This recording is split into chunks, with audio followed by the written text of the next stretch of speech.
The day the Iron Thunder motorcycle gang rolled into Millbrook should have ended in blood and broken bones. Instead, it became a legend of how one aging Vietnam veteran armed with nothing but quiet strength and unwavering dignity managed to turn sworn enemies into unlikely allies. When the dust settled at the historic Millbrook Rodeo grounds that summer afternoon, even the most hardened members of Iron Thunder learned that true power isn't measured by intimidation or force, but by the courage to stand firmly for what's right without raising a fist. This is the story of Jimmy McPherson, the last Medal of Honor recipient of his unit, whose final battle wasn't fought in the jungles of Vietnam, but in a small Wyoming town where he proved that sometimes the greatest victories come not from defeating your enemies, but from transforming them. A tale that begins with the roar of motorcycles and the rattle of threatened violence, but ends with something far more powerful, the sound of redemption. Before we jump back in, tell us where you're tuning in from. And if this story touches you, make sure you're subscribed, because tomorrow, I've saved something extra special for you. Morning light spilled across the weathered wooden fences of Millbrook Rodeo grounds, casting long shadows that stretched across the packed dirt arena.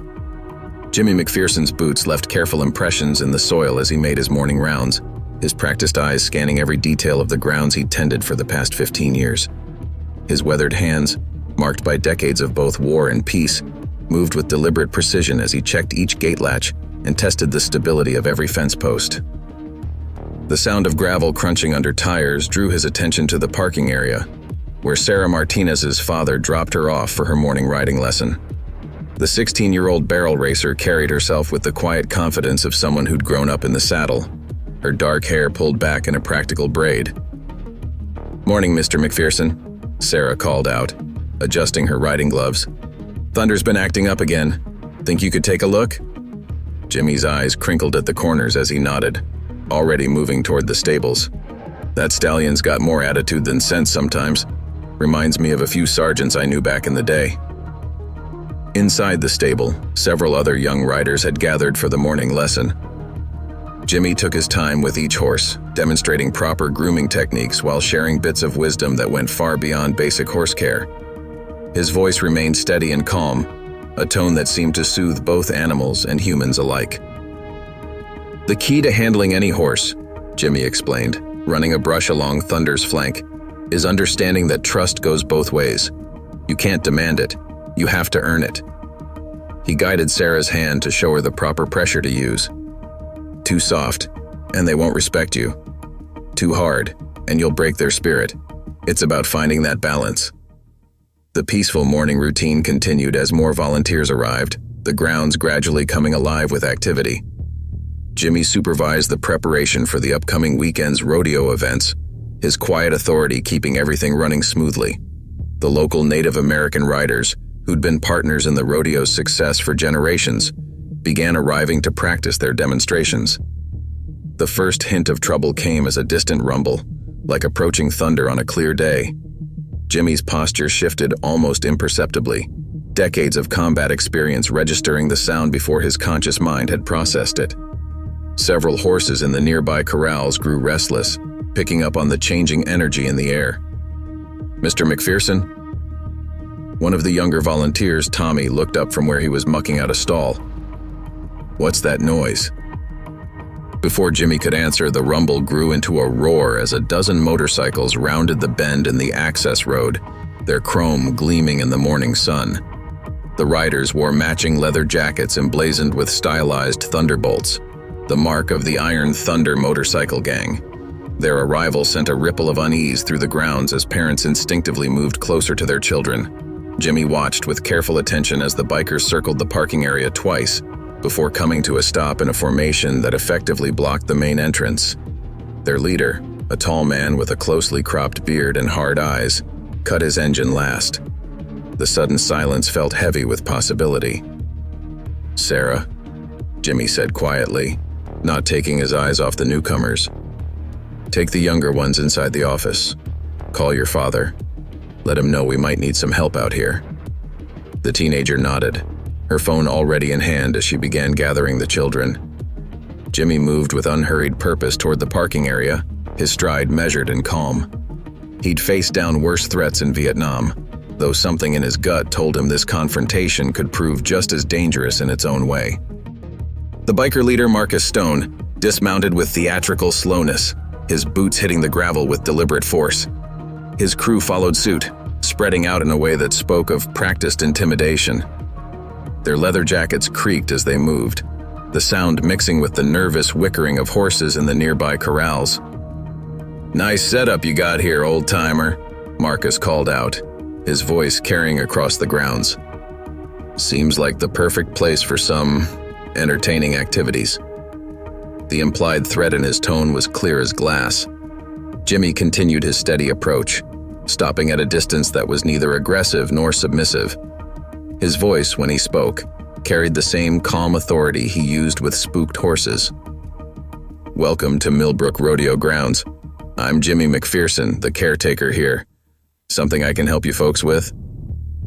A younger biker with military short hair, Jason, though Jimmy wouldn't learn his name until later, shifted uncomfortably at the greeting. Something in Jimmy's bearing had triggered a recognition, a memory of similar men he'd served under in Afghanistan. Marcus stepped forward, intentionally breaching the comfortable distance Jimmy had established. "Oh, I think there's plenty you can help us with, Pops. See, me and my boys are looking for some entertainment, and this little setup of yours looks ripe for some fun." Behind Jimmy, the regular morning activities had ground to a halt. The Native American riders had positioned themselves casually but strategically around the grounds, their presence a quiet statement of solidarity. Sarah could be seen through the office window, phone to her ear, her free hand making calming gestures to the younger children gathered inside. Jimmy's expression remained unchanged as he looked Marcus in the eye. "This is a community space, son.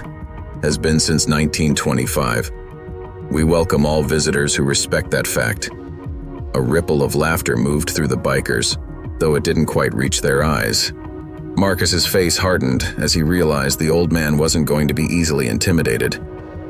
"Community space?" Marcus sneered, turning to play to his audience. "Boys, I think it's time we showed this community how Iron Thunder likes to party." The gang members spread out further, their boots crunching on gravel as they began to move toward the various equipment and structures around the grounds. One of them pulled out a switchblade, testing its edge against his thumb. Jimmy's voice cut through the tension like a blade.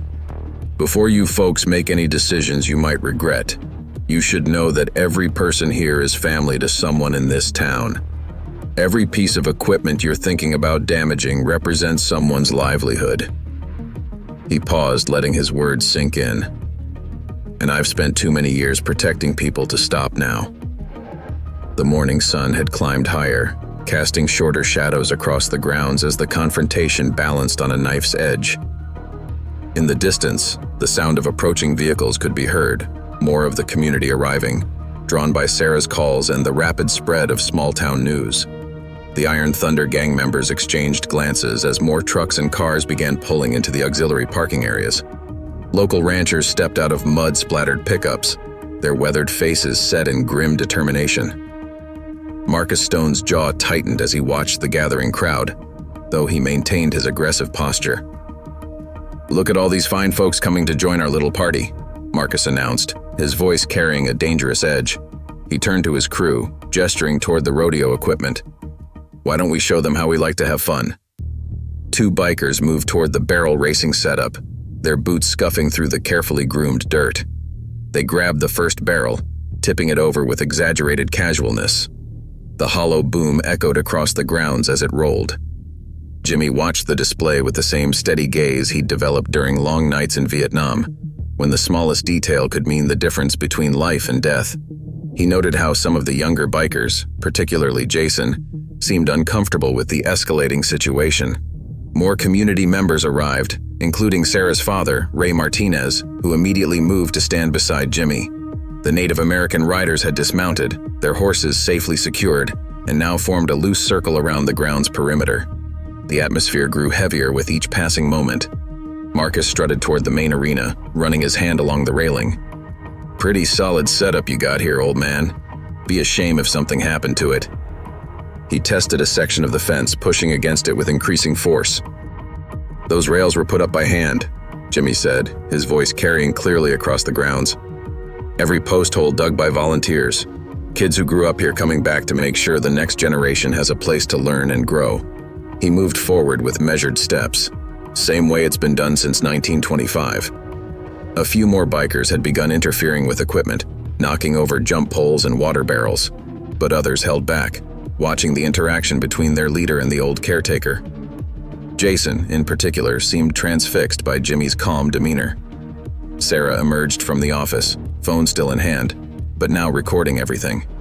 She positioned herself near the stables, documenting the bikers' actions while keeping a safe distance. Her presence with the phone caused some of the gang members to hesitate in their vandalism. "You're living in the past, old-timer," Marcus sneered, turning to face Jimmy fully. "Times change. Strong take what they want. Weak just have to deal with it." He gestured broadly at the gathering crowd. "All these people, and not one of them's got the spine to do more than watch." Jimmy's response came in the same measured tone he'd used all morning. "Strength isn't about taking, son. Never has been." His eyes met Marcus's directly. "I learned that lesson in places a lot worse than this." Telling and preparing this story took us a lot of time, so if you are enjoying it, subscribe to our channel. It means a lot to us. Now back to the story. The morning heat had begun to build, causing sweat to darken the bikers' leather jackets. The horses in the nearby corrals had settled, sensing the quiet strength emanating from their caretaker. Even the wind seemed to hold its breath. Ray Martinez stepped forward, his voice carrying the weight of the community behind it. "My daughter trains here every morning, Mr. Stone. Same as dozens of other kids. Whatever point you're trying to make, you're making it at the expense of children who've done nothing to you." Marcus's face darkened at the challenge. He stalked toward Ray, but Jimmy smoothly interposed himself between them. The movement was so natural, so practiced, that it took the biker leader a moment to realize he'd been outmaneuvered.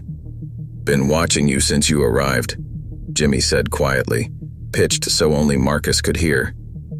"The way you move, the way you position your people. Military training, if I had to guess. Not formal service? Maybe some time with private contractors?" The observation caught Marcus off guard. His eyes narrowed as he reassessed the old caretaker. "You don't know anything about me, old man." "I know you're better than this," Jimmy replied, still in that quiet tone. "The way some of your younger riders look to you for direction, that's leadership. But you're wasting it on intimidation instead of inspiration." Jason had drifted closer, close enough to hear the exchange. His hand unconsciously moved to touch the Afghanistan campaign ribbon tattooed on his forearm. Other bikers began to notice his attention, creating a subtle shift in the group's dynamic. The sound of more vehicles approaching drew everyone's attention. Sheriff's Department cruisers rolled in, lights off, taking up positions near the entrance. They made no aggressive moves, but their presence added another layer of tension to the scene. Marcus's face worked through several emotions before settling on rage. "You called the cops on us? Big mistake, old-timer, big mistake." He turned to his crew, raising his voice. "Boys, show these fine folks what happens when they try to cage the Iron Thunder." But something had changed in the atmosphere. The bikers shifted uneasily, looking between their leader and the increasingly unified community surrounding them. Jason stepped forward, his voice cutting through the tension. "Marcus, this isn't right." His words carried the weight of someone who'd seen real combat, real consequences.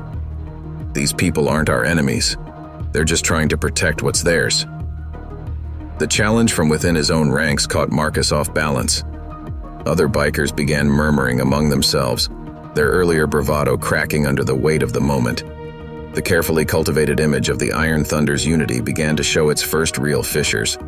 Jimmy watched it all with the patience of a man who'd learned that the most important battles are often won in moments of quiet revelation rather than explosive confrontation. He saw the way Jason's words resonated with other gang members, how the younger ones particularly seemed to be questioning their path. Sarah continued recording, her phone capturing every nuance of the scene unfolding before her. The Native American riders had maintained their positions, their silent presence a reminder of decades of resilience and community strength. The morning sun now stood high overhead, casting little shadow, as if nature itself wanted every detail of this confrontation brought to light. Marcus spun to face Jason, his authority visibly crumbling. "You questioning my leadership? After everything I've done for you?" His voice carried a desperate edge now, the sound of a man watching control slip through his fingers. Before Jason could respond, Jimmy stepped forward again, his voice carrying across the grounds with quiet authority. "Leadership isn't about what's been done for you. It's about what you do for others, something every good soldier learns sooner or later." The morning sun beat down mercilessly on the Millbrook Rodeo grounds as Marcus Stone's authority continued to unravel. His face contorted with rage as more of his crew began backing away from their acts of vandalism, their eyes darting between Jason's stoic stance and Jimmy's unwavering presence. Thunder, the temperamental stallion Sarah had mentioned earlier, let out a sharp whinny from his stall, startling several of the bikers. The sound seemed to break some sort of spell, and 3 more Iron Thunder members moved to stand near Jason, their body language clearly showing their shifting allegiance. Marcus pulled himself up to his full height, his leather jacket creaking with the movement. "So this is the thanks I get? Years of giving you misfits a home, a family, and you turn on me because some old man feeds you a line about leadership?" His voice cracked slightly on the last word, betraying his desperation. Jimmy moved forward, his steps measured and deliberate. His eyes never left Marcus, but his words were meant for everyone. "A true family builds up its members, doesn't tear them down. These young people you've gathered, they're looking for something real, something meaningful, same as every generation before them." Sarah continued filming, her phone capturing the way the morning light caught the tears threatening to spill from one young biker's eyes. The Native American riders had begun quietly gathering the knocked-over equipment, their actions a silent reminder of community resilience. "You don't know anything about family," Marcus spat, his hand clenching into a fist. "You're just another relic trying to hold on to a world that doesn't exist anymore." The sound of horse trailers and more pickup trucks arriving punctuated Marcus's words. Local ranchers continued to gather, their presence a living wall of community support.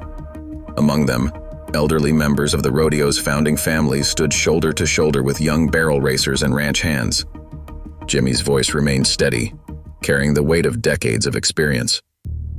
"The world changes, son. But people don't. Not really. We all need somewhere to belong, something to believe in. These grounds have been offering that since before either of us was born."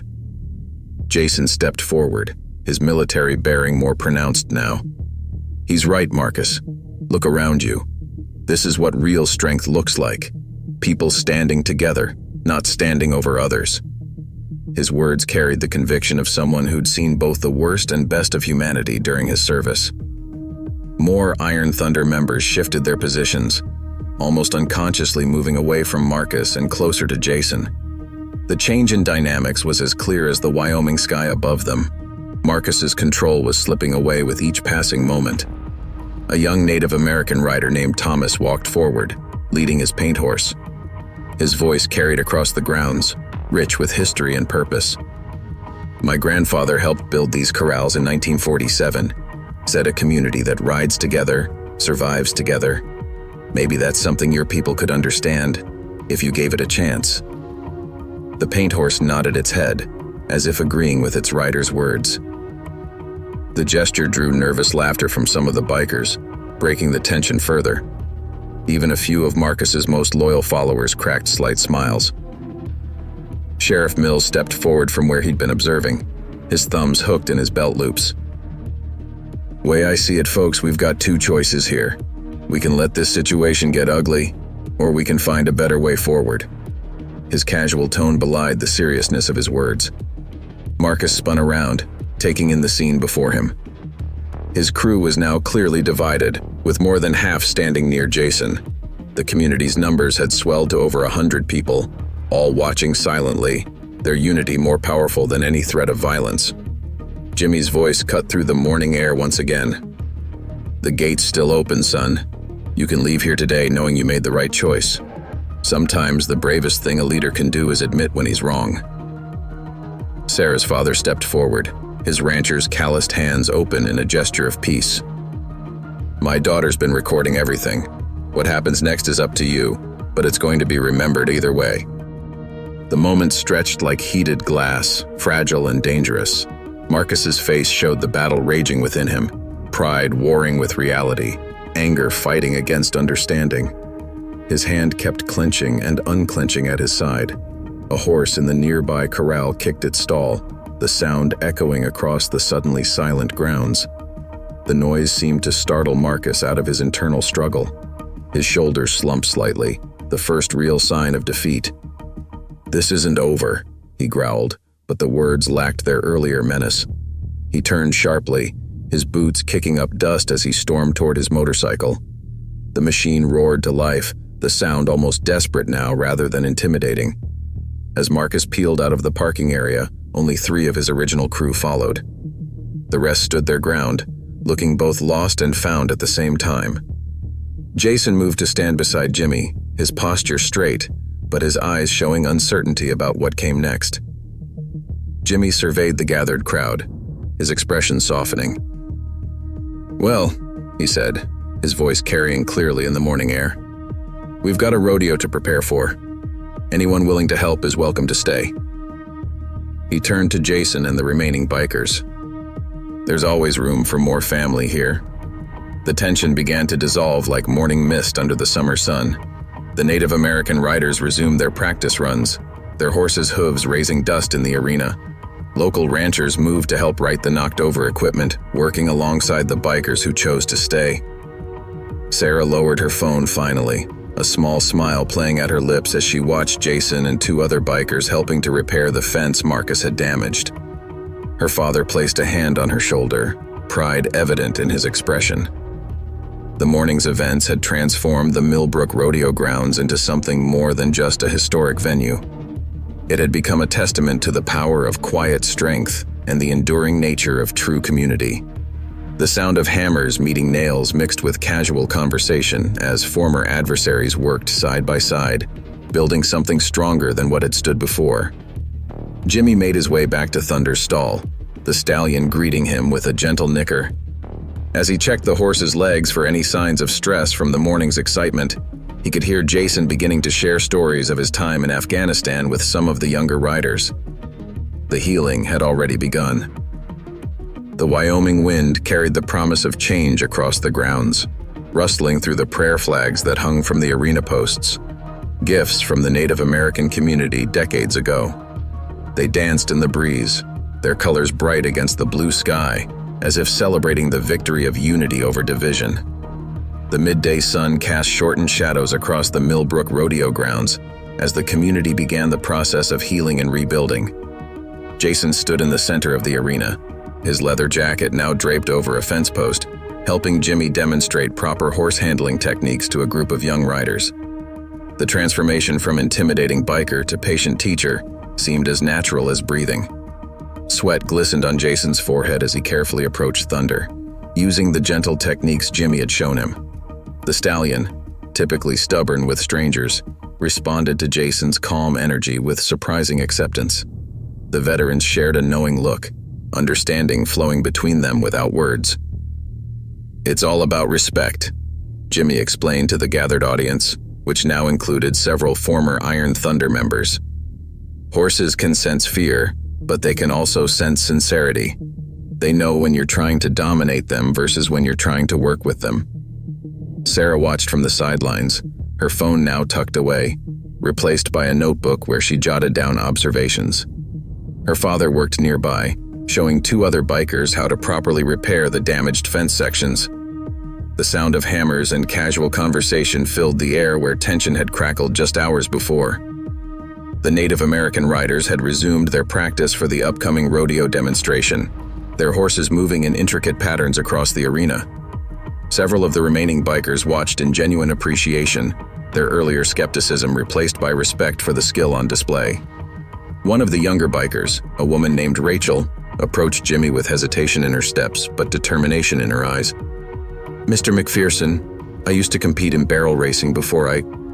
before I took a different path. Do you think maybe—" Jimmy's weathered face creased in a warm smile. "The arena's open to anyone willing to learn and respect its traditions. Sarah here could always use a practice partner."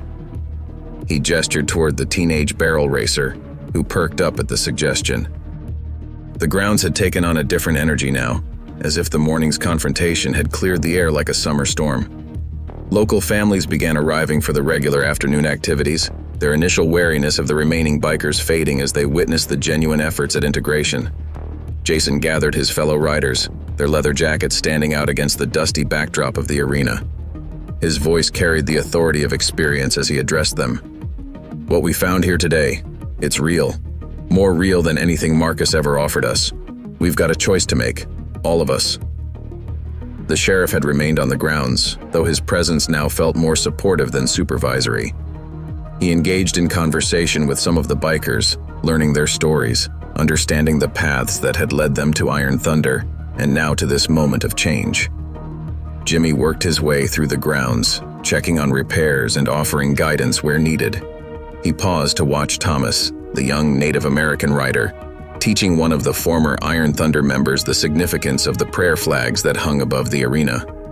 The afternoon light softened as clouds began gathering on the horizon, promising evening rain. The smell of leather and horse sweat mingled with the earthy scent of the arena dirt, creating an atmosphere that felt both ancient and new at the same time. Sarah approached Thunder's stall where Rachel stood watching the horse. "Want to make a run?" she offered, her smile genuine. "Dad always says the best way to feel at home somewhere is to kick up some dust together." The two women soon mounted their horses, circling the arena in practice patterns. Rachel's face showed the concentration of someone rediscovering a long-lost passion, while Sarah called out encouraging tips about the ground conditions and optimal angles.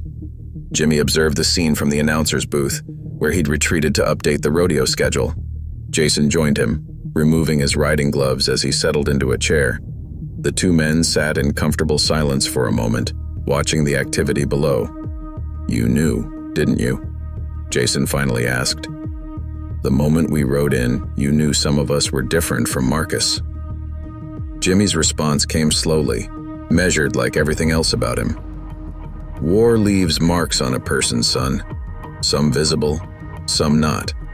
But it also teaches you to recognize others who've carried the same weight." Below them, the grounds continued to transform. Local children who had hidden in the office during the morning's confrontation now played near the practice arena, their laughter mixing with the steady rhythm of hoofbeats. Some of the bikers had removed their Iron Thunder patches, letting them fall into a pile by the fence like shed snake skins. A truck pulled up to the main gate, loaded with fresh lumber for repairs. Without being asked, 3 former Iron Thunder members moved to help unload, working alongside the regular volunteers as if they'd been doing it for years. The sound of their boots on the wooden planks created a steady rhythm, like a heartbeat returning to normal after a moment of crisis. Thomas rode past the announcer's booth, his paint horse moving with fluid grace. He raised a hand in greeting, receiving nods from both veterans. The prayer flags above fluttered in the strengthening wind, their colors bright against the darkening sky.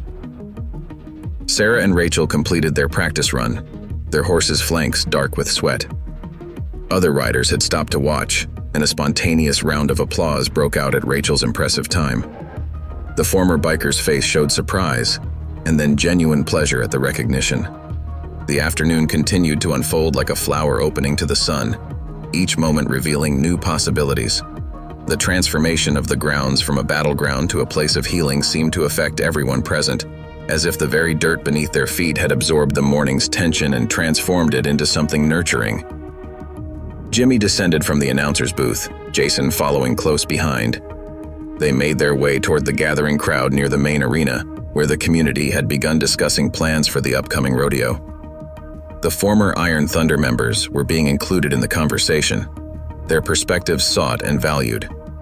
The wind carried the promise of rain and change across the grounds, rustling through manes and jackets alike. As Jimmy surveyed the scene before him, his quiet strength seemed to radiate outward, touching everyone present. The day's events had proven something he'd always known, that the greatest victories often come not through force, but through understanding, and that true strength lies not in the ability to destroy, but in the courage to build anew. Evening approached the Millbrook Rodeo grounds, bringing with it the first scattered drops of rain. The clouds that had been threatening all afternoon finally made good on their promise, releasing a gentle shower that sent people scurrying for cover in the stables and under the wooden awnings. The rain drew forth the rich scent of moistened earth from the arena dirt, a smell that spoke of renewal. Jimmy moved through the covered areas, checking on the gathered groups of community members and former Iron Thunder riders who had taken shelter together. The forced proximity seemed to accelerate the breaking down of remaining barriers as people huddled together, sharing stories and coffee from thermoses brought by prescient locals. Rachel had borrowed one of Sarah's spare shirts, trading her leather jacket for more practical riding wear. She sat on a hay bale, surrounded by younger riders, who listened intently as she described the finer points of barrel racing strategy. Her eyes shone with the excitement of someone rediscovering their true passion. "The trick isn't just speed," she explained, using her hands to demonstrate the turning pattern. "It's about trust. You and your horse have to move like one being around those barrels. One mind, one purpose." Jason approached Jimmy under the main stable awning, his expression thoughtful as he watched the rain fall. "Marcus won't let this go easily," he said quietly. "He's got too much pride, too much invested in being feared." The older veteran nodded, his eyes scanning the horizon where the storm clouds gathered. "Fear's a poor foundation for anything worthwhile. Sooner or later, it all comes crashing down." He turned to face Jason directly. "The question is, are you and your people ready for what comes next?" Thunder rumbled overhead, punctuating Jimmy's words. In their stalls, the horses shifted restlessly, responding to the atmospheric pressure. Thomas moved among them, speaking soft words in his native language that seemed to calm their nervous energy. Sarah emerged from the office carrying a stack of old photographs, protected from the rain under her jacket. She set them down on a workbench where several people gathered around. The images showed the rodeo grounds through the decades, construction projects, community gatherings, celebrations of triumph and moments of shared sorrow. "Found these in the back filing cabinet," she explained, carefully spreading them out. "Thought everyone might like to see some history." The photographs drew an interested crowd, former bikers mixing with longtime residents as they examined the visual timeline of Millbrook Rodeo grounds. Jason paused at one particular image showing Vietnam-era soldiers helping to rebuild the main arena after a flood. Jimmy noticed his interest. 1969, he said, moving closer. "Summer after I came back. Whole town pulled together to save this place. Some of those men never made it home, but their work is still here, still serving the community." The rain intensified, drumming on the metal roof of the stables. Rachel had moved to Thunder's stall, gently brushing the stallion while speaking to him in low tones. The horse's usual restlessness had been replaced by an unusual calm, as if he recognized a kindred spirit. Sheriff Mills entered the stable, shaking water from his hat. His presence no longer caused tension among the former Iron Thunder members. Instead, several nodded in greeting as he made his way to where Jimmy and Jason stood. "Got word from the county line," he said, keeping his voice low. "Marcus was seen gathering some of his old contacts from other chapters. Might be planning something for the rodeo weekend." Jason's jaw tightened, but Jimmy's expression remained serene. "Then we'll be ready," the older veteran said. "Not with violence, but with unity. Sometimes the strongest defense is simply standing together." The rain began to ease, letting in strips of evening sunlight that turned the puddles to gold. Sarah's father appeared in the stable entrance, his truck visible behind him. "Got room for anyone who needs a ride into town," he announced. "Pete's Diner is staying open late, offering hot meals to anyone helping with the rodeo preparations." Several of the former Iron Thunder members exchanged uncertain looks, but Rachel stood up from her grooming tasks. "I could eat," she said, her casual tone encouraging others to nod in agreement. The exodus to town began as the rain tapered off, vehicles filling with unlikely combinations of passengers. Local ranchers offered rides to leather-clad bikers, while Native American riders invited others to share their trucks. The scene would have been unimaginable that morning. Jimmy remained at the grounds with a small group who wanted to ensure the horses were properly settled for the night. Jason stayed as well, his military training evident in the way he automatically took up a watchful position near the main entrance. The evening light painted the wet buildings in shades of amber and gold, while the puddles reflected the clearing sky like mirrors. Prayer flags hung heavy with rain above the arena, their colors deeper and more vibrant from the moisture. Thomas approached Jimmy, leading his paint horse back to its stall. "My grandfather would have liked this," he said, gesturing to the mixed group of people working together. "He always said the grounds had their own medicine, their own way of healing what was broken." The night settled over Millbrook Rodeo grounds like a gentle blanket, bringing with it a peace that felt both hard-won and fragile. Stars began to appear in the breaks between clouds, their light reflecting in the puddles that dotted the parking area. Jimmy made one final round of the grounds, checking latches and gates with the same care he'd shown that morning. But now he moved through a transformed space, one where the day's events had written a new chapter in the long history of this sacred community ground. The sound of distant thunder rolled across the Wyoming plains, a reminder that more storms might be coming. But as Jimmy looked at the people remaining, the unlikely mix of veterans, bikers, ranchers, and Native Americans, all working together to secure the grounds for the night, he knew that whatever came next, the foundations had been laid for something stronger than what had existed before. Dawn broke over Millbrook with tentative rays of sunlight piercing through the remnants of last night's storm clouds. The rodeo grounds glistened with dew, the wet earth releasing a fresh, earthy scent into the morning air. Jimmy arrived earlier than usual, his instincts telling him this day would bring its own challenges. He found Jason already there, having spent the night in his truck near the main gate. The younger veteran had shed his leather jacket for a work shirt borrowed from one of the ranchers, the transformation in his appearance mirroring the deeper changes taking place within. "Got some news," Jason said quietly as Jimmy approached. 3 more chapters of Iron Thunder responded to Marcus's call. "They're gathering about 50 miles east." His voice carried the weight of someone delivering intelligence reports in a war zone. Jimmy nodded, absorbing the information while checking the ground conditions in the main arena.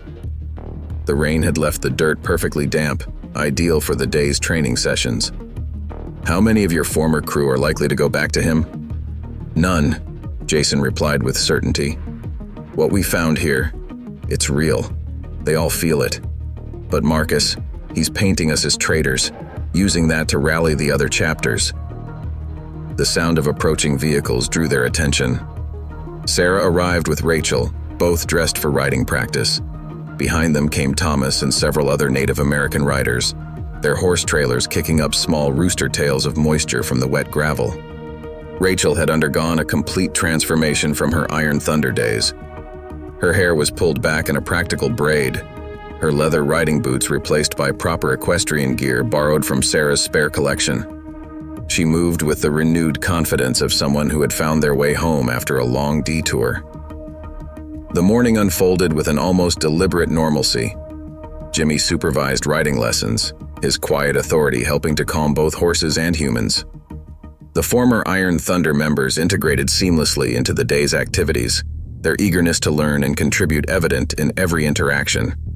Sarah's father arrived with more building supplies, accompanied by additional ranchers and community members. The work on repairing and reinforcing the grounds continued with renewed purpose.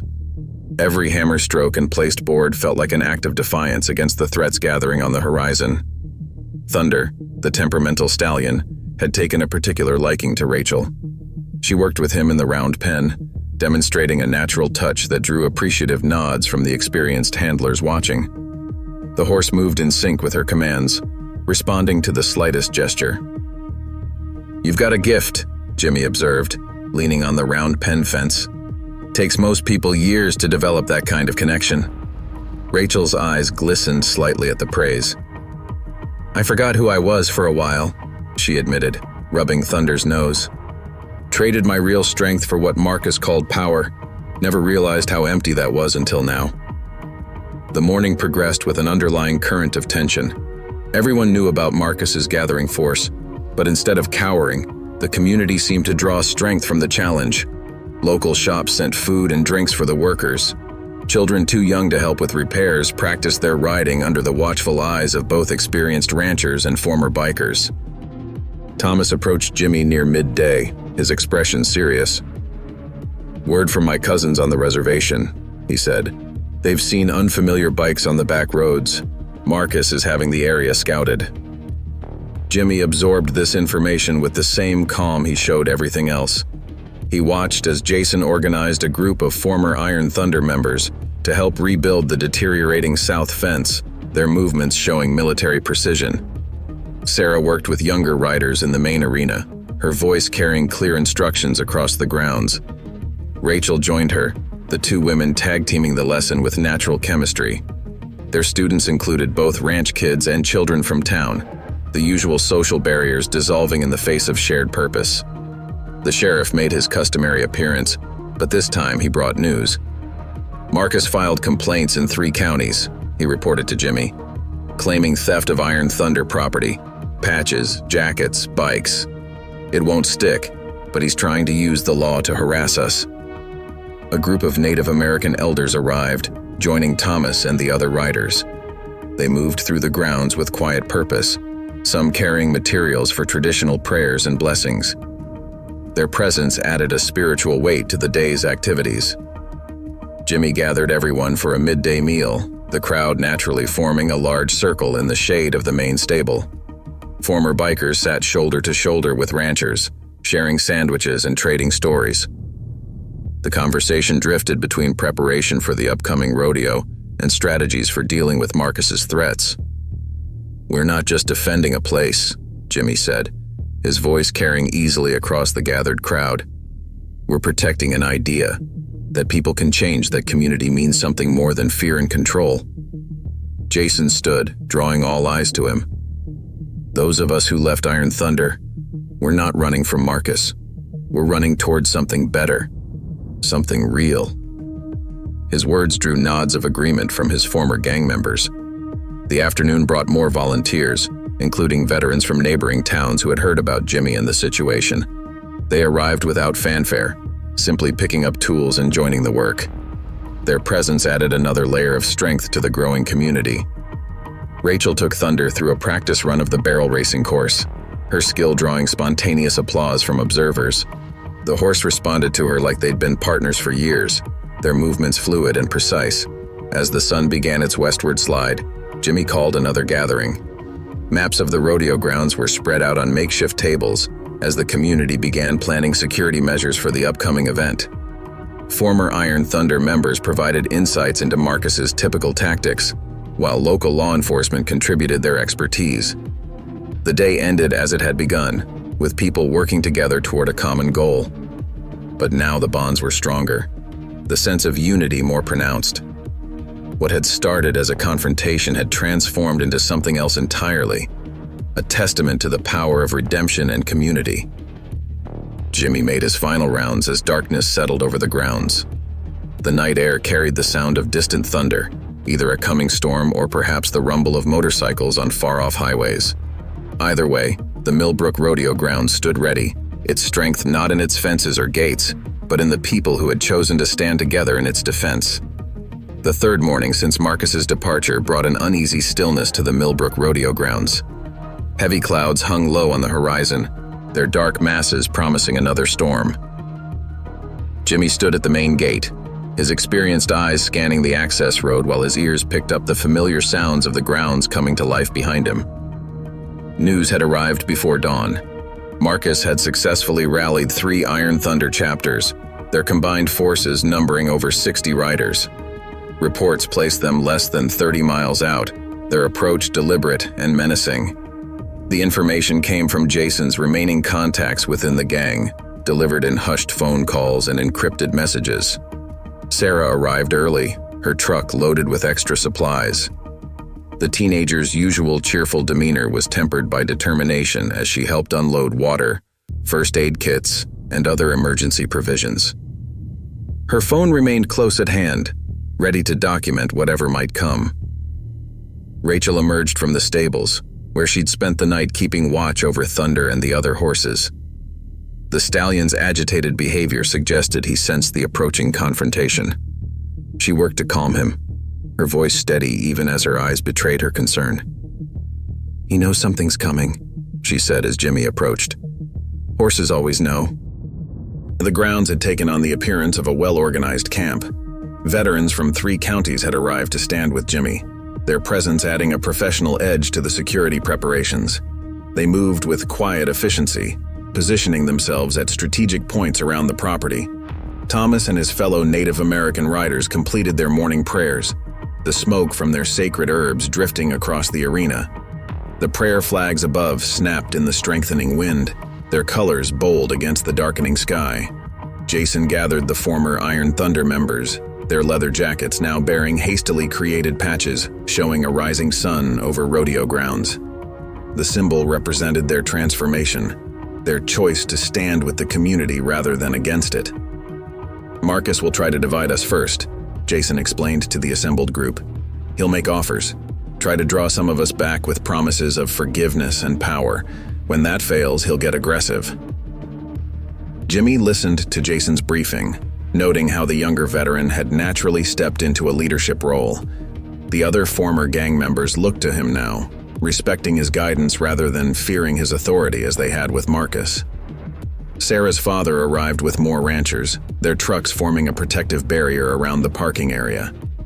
They brought their own stories of Marcus's influence spreading through neighboring towns, threats made, alliances pressured, lines being drawn. The sheriff's department maintained a visible but measured presence, their cruisers parked strategically around the perimeter. Sheriff Mills himself stood with Jimmy, their conversation focused on maintaining peace while being prepared for worse. "Got reports of them moving in smaller groups," Mills said, his voice low. "Testing different approach routes, looking for weak spots. Classic military-style recon." Jimmy nodded, recognizing the tactics. Marcus learned something during his contractor days. Question is whether he learned the right lessons. Rachel led a group of younger riders through their morning practice, refusing to let the tension disrupt their routine. The sound of hooves on packed earth mixed with her clear instructions, creating a sense of normalcy despite the approaching storm. Thomas rode his paint horse in a wide circle around the grounds, checking the reinforced fences and gates. Other Native American riders joined him, their presence a reminder of centuries of resilience against those who would take what wasn't theirs. The morning progressed with deliberate purpose. Jimmy moved through the grounds, his calm presence helping to steady nervous energy. He paid special attention to the younger volunteers, many of whom had refused to stay away despite their parents' concerns. Jason's phone buzzed with another update. His face tightened as he read the message. "They're moving faster now. Marcus has them fired up with stories about betrayal and territory, making it personal." A distant rumble of thunder, or perhaps motorcycles, caused several horses to stamp nervously in their stalls. Rachel worked to calm them, her voice carrying softly across the grounds. "Easy now, easy. We're all family here." Sarah captured everything with her phone, documenting the preparation and unity of the community. Her footage showed people from all walks of life working together, former gang members teaching riding techniques to local kids, Native American elders sharing wisdom with young veterans, ranchers and townspeople reinforcing the ground's defenses. As noon approached, the first scouts appeared, single riders on distant hills, watching the grounds through binoculars. Their presence was noted, but not challenged, their reports surely feeding back to Marcus about the united force that awaited him. Jimmy gathered everyone for a meal, maintaining routine in the face of rising tension. The community shared food and stories, their bonds strengthening with each passing hour. Even the horses seemed to pick up on the unity, their earlier nervousness giving way to calm purpose.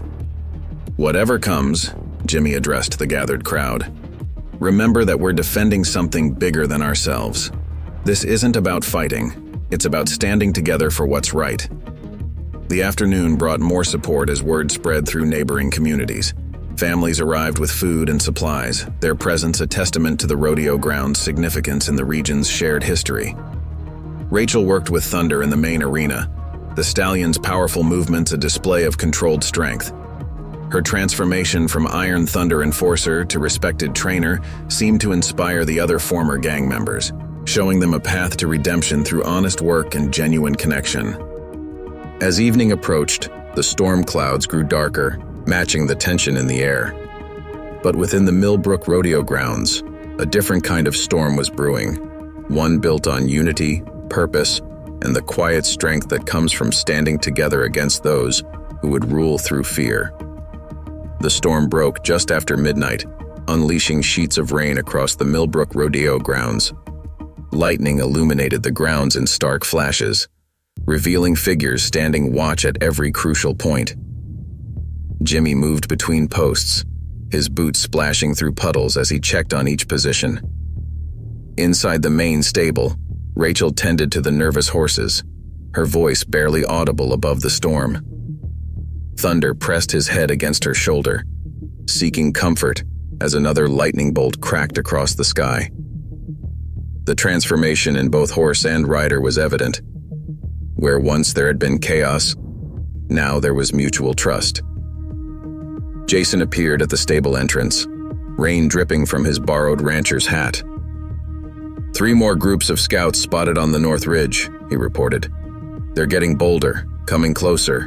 Marcus is trying to rattle us. The night hours crept by with agonizing slowness. Sarah had convinced her father to let her stay, setting up a makeshift command center in the office where she monitored social media and local communications. Her phone continued to document everything, capturing the quiet determination of those who chose to stand their ground. Thomas and several other Native American riders performed a night blessing, their prayers carried on the wind that whipped through the grounds. The ceremony drew others to watch, former Iron Thunder members standing shoulder to shoulder with local ranchers as ancient words of protection filled the air. My grandfather said storms like this are cleansing, Thomas explained to a group of younger riders huddled under the arena overhang. They wash away what's weak and reveal what's strong. Dawn approached with grudging reluctance, the storm gradually exhausting itself into a steady drizzle. The first light revealed the grounds transformed into something resembling a fortress of unity. Trucks and horse trailers formed protective barriers, while veterans and former gang members maintained vigilant watch from strategic positions. Jimmy gathered everyone for a morning briefing, his voice carrying across the wet grounds with calm authority. Marcus wants us afraid, wants us divided, but look around. What he's created instead is the strongest community this place has seen in decades. The sheriff arrived with fresh intelligence. Marcus and his assembled forces had taken over a defunct truck stop 15 miles out. They were gathering there, preparing for what their leader promised would be a lesson in respect for the traitors and the town that harbored them. Rachel worked with Thunder in the covered arena, preparing for the upcoming rodeo as if the threat of violence wasn't looming. The stallion responded to her subtle cues with growing precision, their partnership a visible symbol of how trust could replace fear. He's different now, Jimmy observed, watching them work. The horse, and you too. Rachel nodded, her eyes never leaving Thunder's movements. Figured out we were both just afraid. Him of being controlled, me of being weak. Turns out neither was true. Sarah's monitoring picked up increased chatter among local Iron Thunder sympathizers. Marcus had spent the night rallying support, painting himself as a defender of traditional values against a community that had stolen his people. The messages grew increasingly hostile, filled with promises of retribution. Jason organized the defense with military precision, positioning people according to their strengths. Former gang members who knew Marcus's tactics covered likely approach routes, while experienced ranchers protected the horses and equipment they knew so well. Through it all, Jimmy maintained his rounds, offering quiet words of encouragement and sharing his own experiences of standing against seemingly overwhelming odds. His Medal of Honor story began circulating among the defenders, not as a tale of violence, but as proof that one person's unwavering stand for what's right could inspire others to find their own courage. The morning sun finally broke through the clouds, steam rising from the wet arena dirt. Thomas rode his paint horse in a wide circuit of the grounds, checking defenses and boosting morale. The prayer flags above, though soaked with rain, still flew proudly in the clearing sky. Rachel emerged from the stables after settling Thunder, now dressed in proper riding gear rather than her old Iron Thunder leather. Never thought I'd find something worth fighting for by walking away from a fight, she mused, joining Jimmy near the main gate. Local families began arriving despite the tensions, bringing food and supplies for those standing watch. Their presence transformed the grounds from a defensive position into something more, a community refusing to be intimidated into submission. Sarah's father coordinated with other ranchers to move their most valuable horses to safer locations, though Rachel insisted Thunder should stay. "He's part of this now," she declared. "Same as the rest of us." The morning wore on with tense anticipation. Jason's phone buzzed constantly with updates from his remaining contacts in Iron Thunder. Marcus had spent the night working his assembled forces into a frenzy, promising to make an example of the traitors who had chosen the rodeo over their brotherhood. Jimmy called another gathering as noon approached, his voice steady as he addressed the assembled defenders. "What we're protecting here isn't just buildings and dirt. It's the idea that people can change, that community means something more than fear and control." The sheriff's department maintained their presence while being careful not to provoke escalation.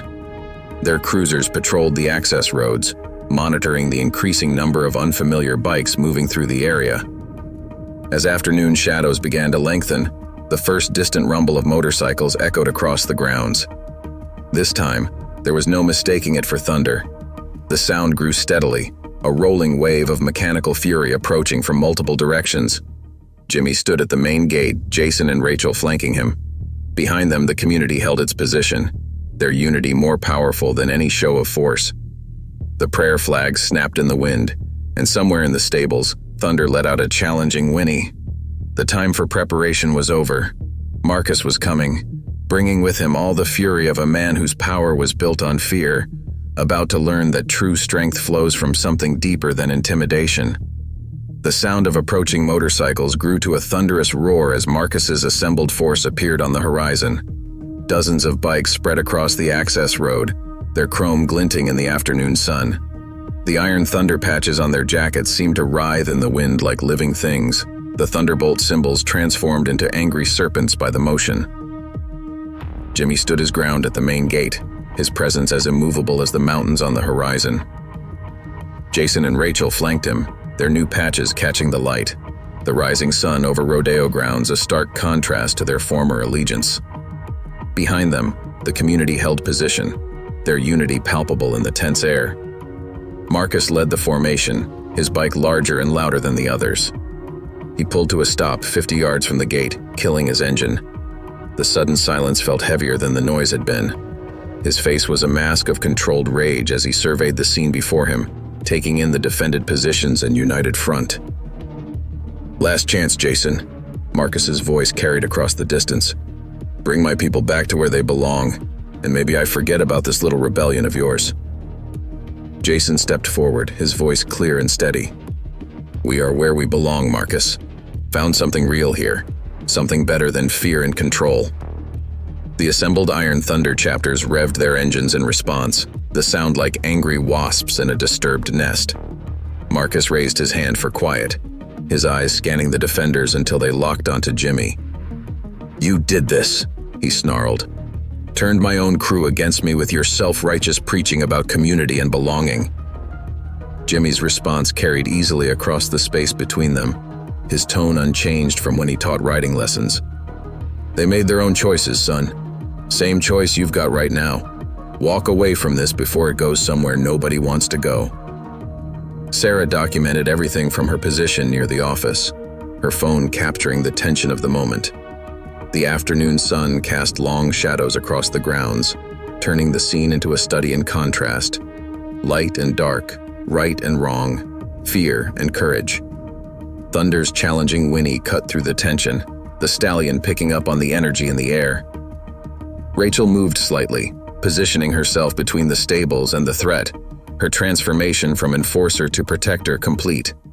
Marcus dismounted, his boots hitting the gravel with deliberate force.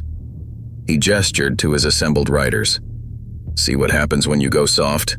When you let people think they can stand against Iron Thunder?" His voice rose with each word. "Time to remind everyone why we're respected." But something had changed in the atmosphere. Several of the riders from other chapters shifted uncomfortably, looking between Marcus's rage and the quiet dignity of the defenders.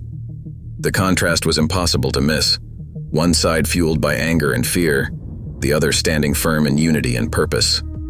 Thomas rode his paint horse in a slow circle behind the defensive line, the traditional blessing feathers in his horse's mane dancing in the breeze. Other Native American riders joined him, their presence adding a spiritual weight to the standoff. "You're fighting ghosts, Marcus," Jimmy said, his voice carrying clear understanding. "Still trying to prove something that can't be proved through force. These people you brought here, they deserve better than being used for your revenge." The words struck home. More riders from the other chapters began looking around uneasily, seeing the grounds not as a target, but as something alive with history and purpose. They saw former Iron Thunder members standing alongside ranchers and townspeople, united in something deeper than gang loyalty. Rachel stepped forward, her hand raised in greeting to familiar faces in the assembled force. "Remember why you joined Iron Thunder in the first place? Looking for family for purpose? Look around you. This is what real family looks like." The sun broke through a gap in the clouds, illuminating the prayer flags above the arena. They snapped in the wind, their colors bright against the darkening sky. The moment stretched like heated glass, fragile and dangerous. Marcus's face contorted as he saw the uncertainty spreading through his ranks. "Enough talk," he roared, reaching for something in his jacket. "Time to show everyone what happens to traitors." The glint of metal in his hand drew gasps from both sides, but Jimmy didn't flinch. His voice cut through the chaos like a blade. "That what you learned in the contractor days, son? That violence is the only answer?" Jason moved with military precision, placing himself in a position to act if needed. But it was the reaction of Marcus's own people that proved most telling. Bikes started up, but not in aggression. Riders from the other chapters began pulling away, wanting no part in what their leader had become. "You're losing them, Marcus," Jimmy said quietly. "Not because of me, not because of fear. Because they see what you can't, that there's a better way." The gathered community stood firm, their unity more powerful than any weapon. Sarah's father moved to stand beside his daughter, local families drew closer together, and the Native American riders maintained their protective circle around the grounds they'd helped protect for generations. Thunder broke free from his stall, galloping into the arena with his head high and tail flagged. Rachel clicked her tongue once, and the stallion came to her, positioning himself between her and the threat. The symbol was lost on no one. Trust freely given versus control taken by force. As the sun began its westward slide, the confrontation balanced on a knife's edge. Marcus stood nearly alone now, his assembled force dispersing as more riders chose to leave rather than participate in his vendetta. The man who had built his power on fear and intimidation faced his greatest fear: irrelevance. The wind carried the scent of rain and change across the Millbrook Rodeo grounds, where a community stood together, proving that the strongest bonds are those forged in trust rather than fear. Marcus stood alone at the entrance of the Millbrook Rodeo grounds, his assembled force having melted away like morning mist. The weapon in his hand caught the late afternoon sun, its metal surface reflecting his increasing isolation. The man who had built his power on numbers now faced the truth of his situation. He had no one left to command. Jimmy took a single step forward, his movements measured and calm. His eyes never left Marcus's face, seeing past the rage to the fear beneath. Behind him, the community held its position, their silence more powerful than any threat. "Your war's over, son," Jimmy said softly, his voice carrying across the space between them. "Has been for a while now. Time to put down the ghosts and find your way home." Thunder moved restlessly in the arena, his hooves striking the packed earth in a rhythm that matched the tension in the air. Rachel stood near him, her hand resting lightly on his neck, both of them watching the confrontation with alert attention. "Home?" Marcus spat the word like poison. "You took my home when you turned my people against me. Took everything I built." His hand trembled slightly, the weapon wavering in his grip. Jason stepped forward, aligning himself with Jimmy. "You built it on fear, Marcus. We just found something stronger."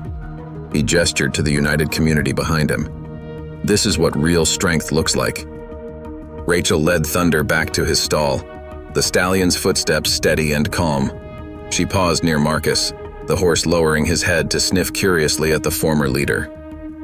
The moment held its own kind of poetry, the wild spirit choosing to approach what had once been a source of chaos. Sometimes, Jimmy responded to Jason, the law understands that the best justice comes through redemption, not punishment. His eyes met Sheriff Mills's across the grounds, an understanding passing between them. Sarah had stopped recording but remained near her father, watching as the Native American riders prepared for a ceremony to cleanse the grounds of lingering negative energy. Thomas approached Marcus, offering him a handful of sage. In our traditions, Thomas explained, we believe every person carries 4 spirits within them: the warrior, the healer, the teacher, and the visionary. You've been stuck in warrior spirit too long. Time to let the others grow. The evening settled over the grounds like a gentle blanket, bringing with it a sense of possibility rather than ending. Community members began arriving with food and drinks, transforming the aftermath of confrontation into something resembling a gathering of old friends. Marcus accepted a cup of coffee from Rachel, his hands still trembling slightly. Keep expecting someone to throw a punch, he admitted. Would be easier to understand than this. Jimmy settled onto the hay bale beside him, his presence carrying neither judgment nor absolution. Violence is easy to understand because it's simple. Healing, that's the complicated part. The sound of horses moving in their stalls mixed with quiet conversation and occasional laughter. The prayer flags above caught the last light of day, their shadows dancing across the arena dirt like memories of earlier chaos now transformed into peace. Jason organized the remaining former Iron Thunder members, their new patches catching the evening light. They moved with purpose, helping to restore order to the grounds, their actions speaking louder than any words about their chosen path. My father was like you, Jimmy said to Marcus, his voice pitched for privacy. Came back from Korea believing strength only came through force. Took him years to learn there were other ways to be strong.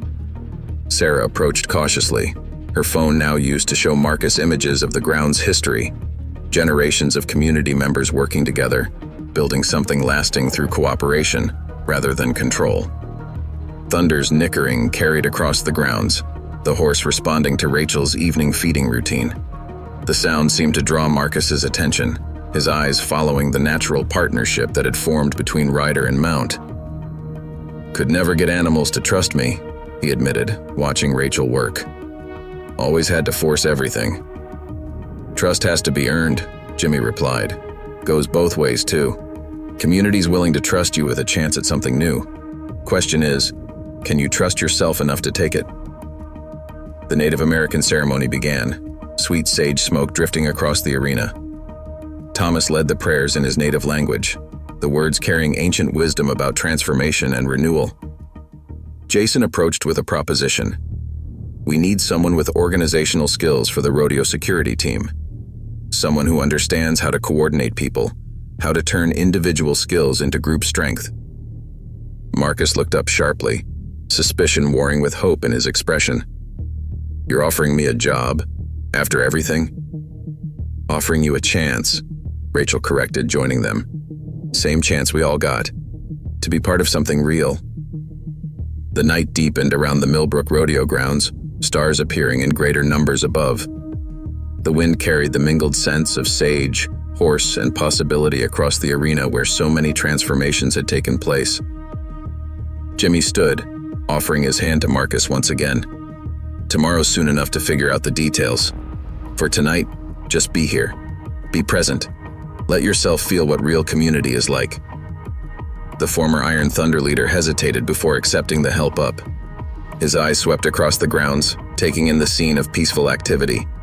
Former enemies sharing meals, telling stories, working together to restore order to the place they now all called home. Sarah's father approached with a plate of food, his gesture simple but profound. My wife always says no one can think straight on an empty stomach. Gotta start somewhere, might as well be with supper. The evening continued to unfold with quiet purpose. The sheriff and his deputies departed, leaving the community to handle its own healing. Thomas led his paint horse in a final circle of the grounds, the blessing feathers in its mane catching the starlight. Thunder's constant presence in his stall provided a steady backdrop to the night's activities, the horse's occasional soft nickering a reminder that trust, once earned, becomes its own kind of strength. The transformation of the Millbrook Rodeo grounds continued under the star-filled Wyoming sky, where a community proved once again that the greatest power lies not in the ability to control through fear, but in the courage to offer second chances and the wisdom to accept them. Dawn broke over the Millbrook Rodeo grounds with gentle persistence, painting the sky in shades of promise. Marcus arrived early, wearing work clothes borrowed from Jason, the leather and patches of iron thunder conspicuously absent. He stood at the main gate, uncertain, until Jimmy's approaching footsteps gave him permission to enter. The morning routine began with a different energy than before. Rachel led Thunder through his warm-up exercises, the stallion's movements matching her quiet confidence. Other community members arrived in steady streams, their initial wariness of Marcus tempered by cautious acceptance. "Start with the basics," Jimmy instructed, handing Marcus a rake. "Grounds need tending every morning. Helps clear the mind, letting your hands do honest work while your thoughts sort themselves out." Sarah documented the morning's activities with more subtle purpose now, her phone capturing moments of integration rather than confrontation. She watched as Marcus began the mundane task of clearing the arena, his movements gradually finding their own rhythm.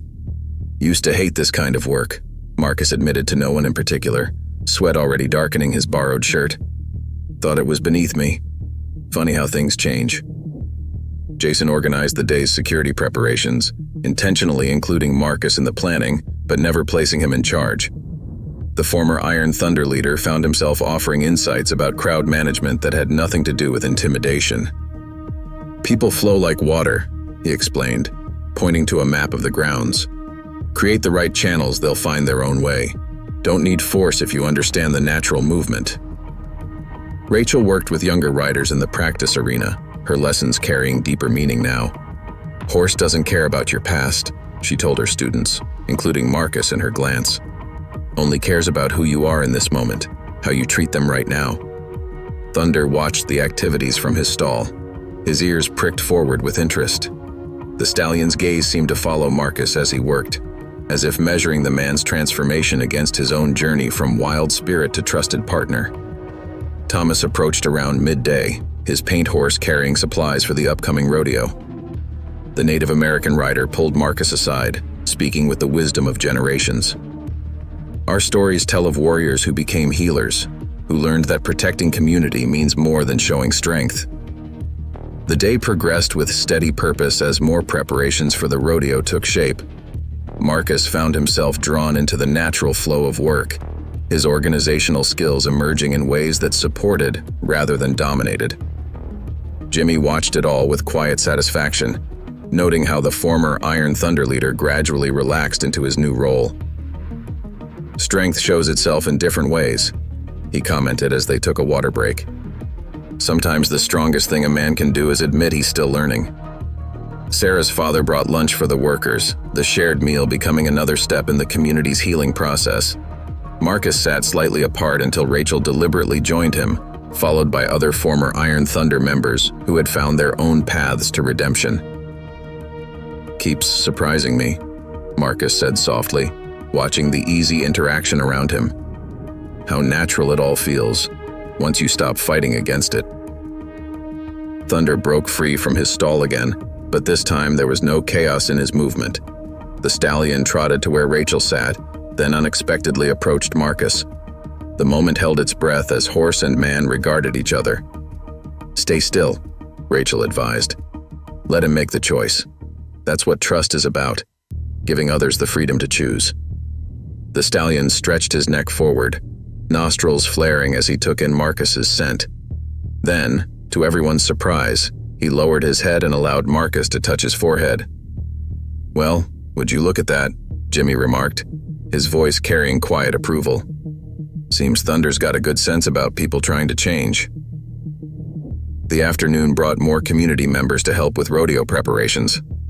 Marcus found himself naturally falling into a coordinator's role, his previous leadership experience transforming into something constructive. Jason watched his former leader with growing respect. "Never too late to find a better way," he offered during a quiet moment. Took most of us time to figure that out too. The day continued to unfold with steady progress. The Native American riders practiced their demonstrations while local families worked on decorations. Through it all, Marcus moved with increasing confidence in his new role. Sarah captured a moment when Marcus spontaneously helped a young rider adjust their stirrups, his hands gentle and patient. The image seemed to symbolize everything the Millbrook Rodeo grounds stood for: the power of transformation and the strength found in helping others. As evening approached, Thunder once again sought out Marcus, this time accepting a careful pat on his neck. Rachel watched with understanding in her eyes, remembering her own journey from chaos to purpose. The sun began its descent over the grounds, casting long shadows across the arena where so many changes had taken place. Marcus stood at the gate again, but this time facing inward, looking at the community he was slowly becoming part of. Jimmy joined him, their silence comfortable now rather than tense. "Every day's a choice," the older veteran offered. "About who we want to be, what we want to build. Today was a good start." The prayer flags fluttered in the evening breeze, their colors muted, but their meaning stronger than ever. Below them, the Millbrook Rodeo grounds continued its work of transformation, proving once again that the greatest victories often come through the quiet power of acceptance and the courage to change. The day before the rodeo dawned bright and clear over Millbrook, the grounds humming with anticipation. Marcus arrived before sunrise, no longer waiting for permission to enter. His borrowed work clothes had been replaced by ones of his own, the Iron Thunder patches and leather permanently set aside for a uniform bearing the rodeo grounds logo. Thunder greeted him with a soft nicker as he passed the stalls, the stallion's acceptance now a normal part of the morning routine. Rachel emerged from the tack room, nodding in approval at Marcus's early arrival. "Got a full day ahead?" she said, checking her clipboard. "Security positions to finalize, last-minute preparations, and the evening practice runs." Jimmy supervised the morning activities from the announcer's booth, watching as Marcus naturally fell into his role coordinating the security teams. The former gang leader's voice carried authority without intimidation as he briefed the volunteers. "Remember, we're here to protect and guide, not control," Marcus explained to his team. "Every visitor should feel welcome. Every child should feel safe. That's our mission now." Sarah worked on her documentary of the ground's transformation, interviewing community members about the changes they'd witnessed. Her camera caught Marcus demonstrating proper crowd control techniques to a mix of former Iron Thunder members and local volunteers. Jason approached Jimmy, pride evident in his expression. "Hard to believe this is the same man who led Iron Thunder. The change in him, in all of us really, it's something else." The Native American riders arrived for their final practice, their horses adorned with traditional regalia. Thomas pulled his paint horse alongside where Marcus was working. "My people have a saying," he offered, "that a warrior's greatest victory comes not from defeating enemies, but from turning them into allies." Throughout the morning, Marcus moved between tasks with growing confidence. He helped younger riders secure their gear, assisted Rachel with Thunder's preparation, and coordinated with the sheriff's department about traffic management for the next day's event. "Never thought I'd be on this side of law enforcement," he admitted to Sheriff Mills during their meeting. "Feels strange, but right somehow." Jimmy gathered everyone for a midday briefing, the community forming a natural circle around him. Marcus stood among them, no longer apart, his presence accepted as part of the ground's extended family. "Tomorrow's more than just a rodeo," Jimmy reminded them. "It's a celebration of what we can build together when we choose understanding over fear, unity over division." Rachel worked with Thunder in the main arena, preparing for their barrel racing demonstration. Marcus watched with genuine interest as horse and rider moved as one, understanding now what real partnership looked like. "Want to help me walk him cool?" Rachel offered after their run. The invitation carried weight beyond the simple task, another step in Marcus's integration into the ground's daily life. Sarah captured the moment when Marcus and Rachel led Thunder around the arena, the former gang leader's hand steady on the lead rope while the stallion walked calmly beside him. "Strange how life works out," Marcus mused, joining Jimmy at the fence. "Spent years thinking I was building something strong through fear. Never realized true strength was this quiet all along." Rachel worked with Thunder in the practice ring, their partnership now a daily inspiration to others. The stallion's eyes followed Marcus as he passed, offering a soft nicker of recognition.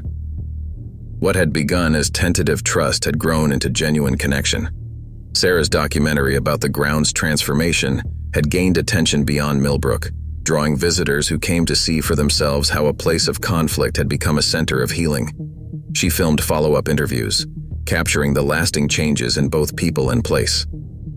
"It's not just about what we do here," Jason explained to her camera. "It's about what this place does to us, changes us, makes us want to be better." Thomas and the Native American writers had incorporated the story of transformation into their traditional demonstrations, using it to teach ancient lessons about redemption and renewal. The prayer flags above the arena moved in the morning breeze, their colors bright against the Wyoming sky. "Our elders say that sacred places choose their guardians," Thomas told a gathering of young riders, including several children of former Iron Thunder members. "The grounds chose all of us, in their own way." Jimmy's quiet leadership continued to guide the ground's evolution. His morning routine remained unchanged, but now he shared the responsibility of mentoring with others who had found their own path to strength through service. "Each day's a choice," he reminded Marcus during their morning rounds, "about who we want to be, what we want to build." "You're making good choices now." Rachel had started a formal training program, combining horsemanship with life lessons learned through her own journey. Thunder served as a living example of how trust and patience could transform even the wildest spirit. "The horse doesn't care about your past," she told her students, echoing words that had taken on deeper meaning. "Only cares about who you are right now, in this moment." The community's integration had become complete, the boundaries between former adversaries dissolved by shared purpose. Local families worked alongside reformed bikers, their children growing up together in the nurturing environment of the grounds. Sarah's father approached Jimmy one morning, watching Marcus coordinate a group of volunteers. "Never thought I'd say this, but he's become one of our strongest assets. Proves people can change when given the chance." The grounds themselves seemed to reflect the transformation, each repaired fence and restored building standing as testament to the power of redemption. The arena dirt held the hoofprints of countless journeys toward better versions of self. Jason had taken on a leadership role alongside Marcus, their combined experience creating a security program that emphasized protection through presence rather than force.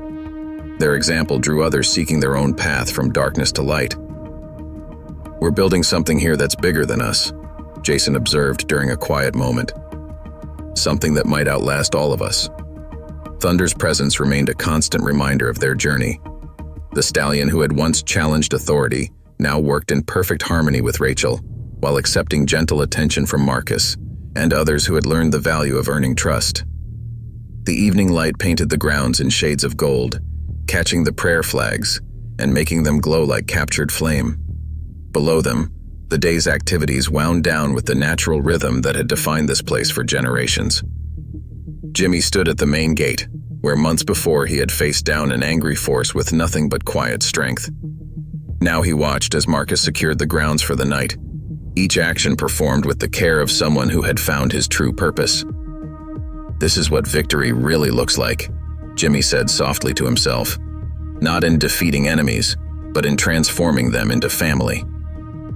The stars began to appear above Millbrook Rodeo grounds, witnesses to the ongoing story of redemption and renewal.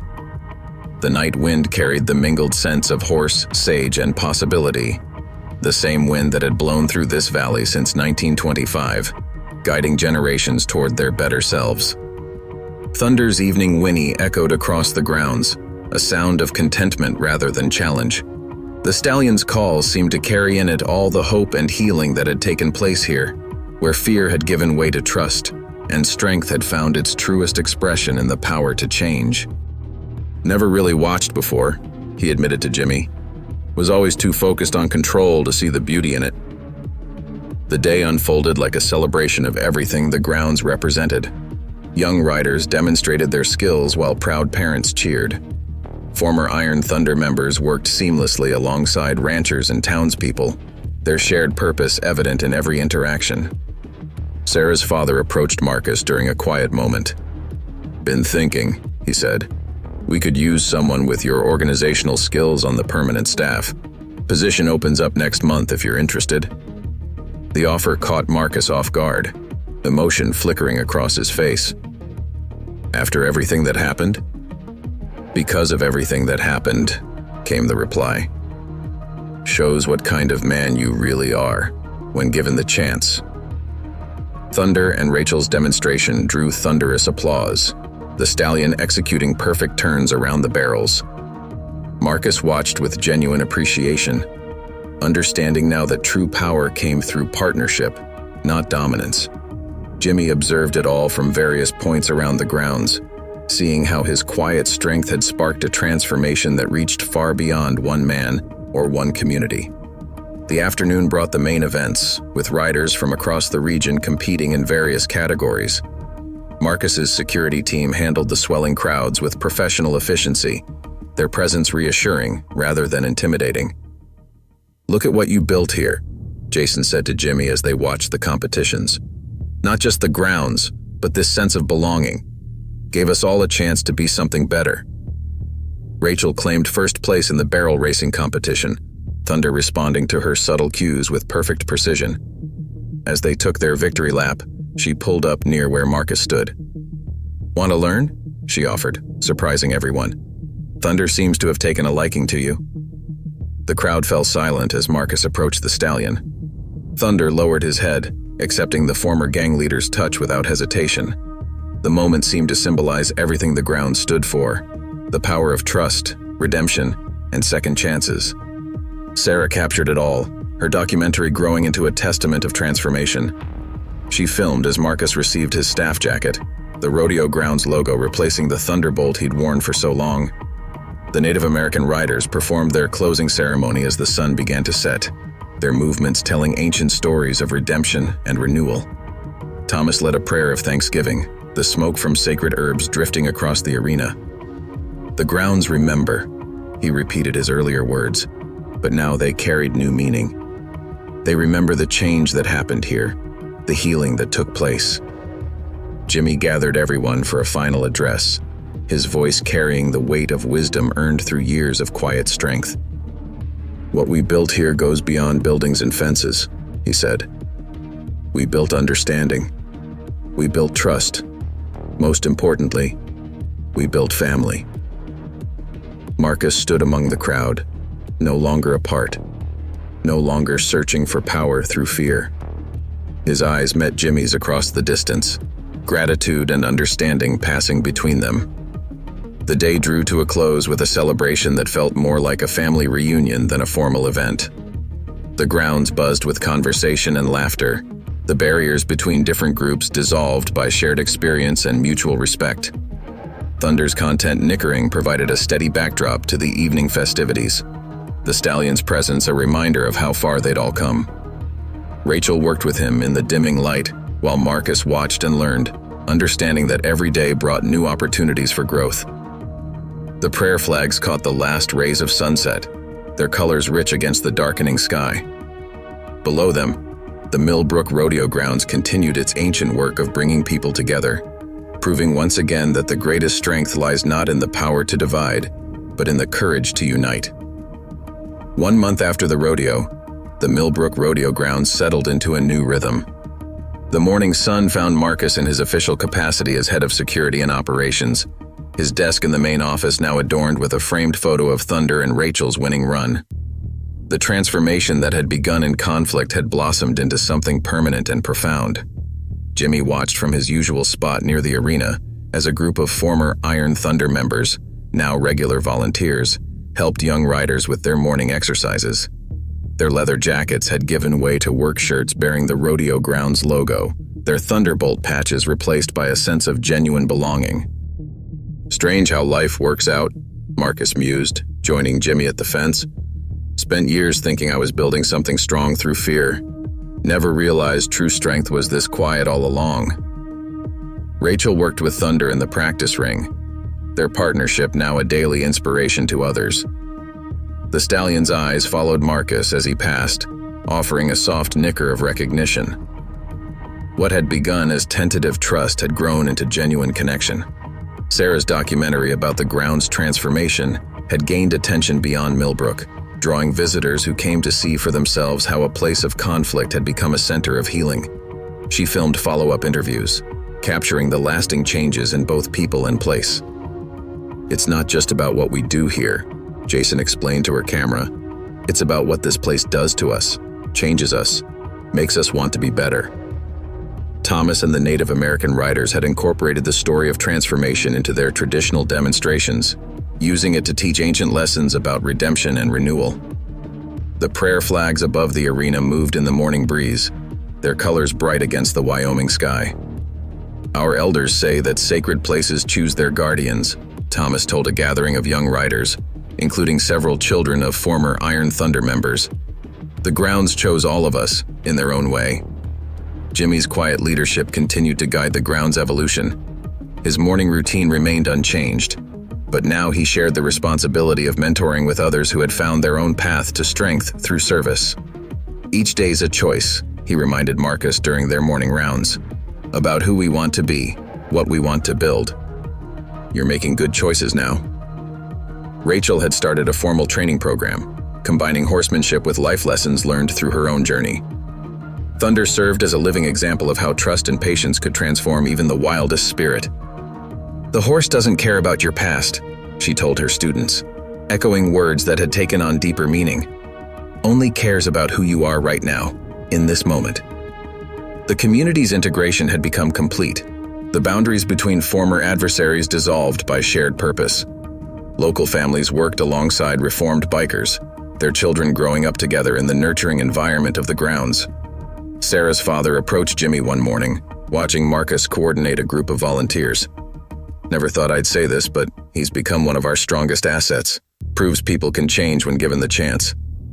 The grounds themselves seemed to reflect the transformation, each repaired fence and restored building standing as testament to the power of redemption. The arena dirt held the hoofprints of countless journeys toward better versions of self. Jason had taken on a leadership role alongside Marcus, their combined experience creating a security program that emphasized protection through presence rather than force. Their example drew others seeking their own path from darkness to light. "We're building something here that's bigger than us," Jason observed during a quiet moment. "Something that might outlast all of us." Thunder's presence remained a constant reminder of their journey. The stallion who had once challenged authority now worked in perfect harmony with Rachel, while accepting gentle attention from Marcus and others who had learned the value of earning trust. The evening light painted the grounds in shades of gold, catching the prayer flags and making them glow like captured flame. Below them, the day's activities wound down with the natural rhythm that had defined this place for generations. Jimmy stood at the main gate, where months before he had faced down an angry force with nothing but quiet strength. Now he watched as Marcus secured the grounds for the night, each action performed with the care of someone who had found his true purpose. "This is what victory really looks like," Jimmy said softly to himself. "Not in defeating enemies, but in transforming them into family." The stars began to appear above Millbrook Rodeo grounds, witnesses to the ongoing story of redemption and renewal. The night wind carried the mingled scents of horse, sage, and possibility, the same wind that had blown through this valley since 1925, guiding generations toward their better selves. Thunder's evening whinny echoed across the grounds, a sound of contentment rather than challenge. The stallion's call seemed to carry in it all the hope and healing that had taken place here, where fear had given way to trust, and strength had found its truest expression in the power to change. The Millbrook Rodeo grounds settled into the peace of evening, its work of transformation continuing under the vast Wyoming sky. The legacy of what had happened here would live on, not just in Sarah's documentary or in the stories people told, but in the daily miracle of people choosing to build something together, rather than stand apart. As darkness settled over the grounds, the lessons learned here remained clear, that true strength flows not from fear but from understanding, that redemption comes through service rather than power, and that the greatest victories are won not by defeating enemies, but by turning them into family. Up next, you've got 2 more standout stories right on your screen. If this one hit the mark, you won't want to pass these up. Just click and check them out.